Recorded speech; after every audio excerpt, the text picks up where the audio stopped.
And the Oscar goes to Christopher Nolan Oppenheimer. বার্বেনহাইমার যুদ্ধে জয় হলো ওপেনহাইমারের।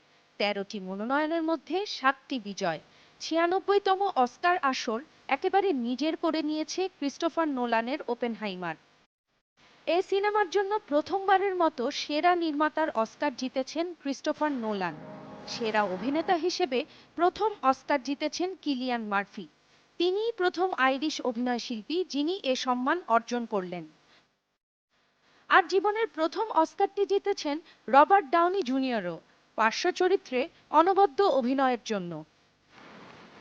সেই সঙ্গে সেরা চলচ্চিত্র সম্পাদনা, চিত্রগ্রহণ ও সঙ্গীতের অস্কারও গেছে ওপেনহাইমারের ঝুলিতে। বারবি পেয়েছে মাত্র একটি অস্কার। সেরা গানের জন্য দ্বিতীয়বারের মতো জিতেছেন বিলি এইলিশ। তবে অস্কার আসরে আই অ্যাম কেন পারফর্ম করে সবার নজর কেড়ে নিয়েছেন রায়ান গসলিং। সবাই ভাবছিলেন কিলার্স অব দ্য ফ্লাওয়ার মুনের জন্য লিলি গ্ল্যাডস্টোনই সেরা অভিনেত্রীর অস্কার জিতবেন এবং তৈরি করবেন ইতিহাস। কিন্তু পুয়ার থিংস এর বেলা ব্যাক্সটার চরিত্রে এমা স্টোনের অভিনয়ের কাছে হার মানতে হলো। তবে এমাও ইতিহাস গড়েছেন। তিনি অষ্টম অভিনেত্রী যিনি বয়স ৩৫ হওয়ার আগে দুটো অস্কার জিতলেন।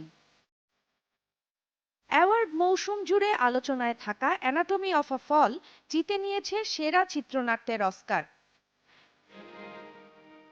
আর দ্য জোন অফ ইন্টারেস্ট সেরা আন্তর্জাতিক চলচ্চিত্রের খেতাব জিতেছে।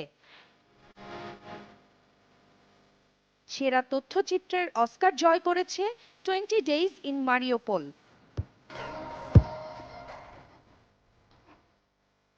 চতুর্থবারের মতো অস্কার আসর উপস্থাপনা করেন কমেডিয়ান জিমি কিমেল, যিনি ডোনাল্ড ট্রাম্পকে এক হাত নিয়েছেন। অনলাইনে তার উপস্থাপনার সমালোচনা করায় ট্রাম্পকে কিমেল বলেন, দেখার জন্য ধন্যবাদ প্রেসিডেন্ট ট্রাম্প। আমি অবাক হচ্ছি আপনি এখনো জেগে আছেন। আপনার না কারাবন্দী থাকার কথা।